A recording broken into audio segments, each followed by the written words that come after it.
Number 8, get an independent inspector. And this is where we would come in. Come in and you can look at certain things. You're going to look at the finishes and things like that. You can get a home inspector that can come through if they're qualified to look at each part of the building process. Typically, they're going to come in and look after the footings are poured. You're going to typically have a local county commission, or not commissioner, but inspector that's going to require permits and sign off on those things. But they have a little bit different standard than maybe a home inspector does. All right.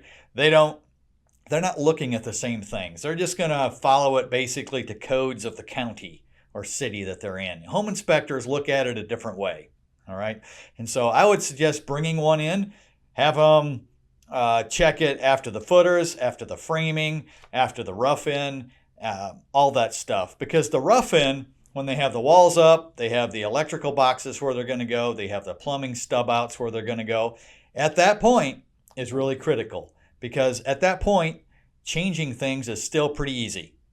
And if there's a problem, if they've installed something incorrectly, if they have missed something, you're walking around like, wait a minute, we don't have any outdoor receptacles. How am I going to plug in anything? Well, that's the time to do it. Obviously, once you board things up, you put drywall up, you finish it, repairs, change orders, things like that become exceedingly more difficult.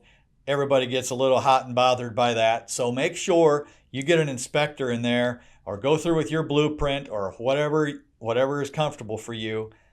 Get professional help if you need it, but be very diligent. Go room by room and making sure just everything makes sense.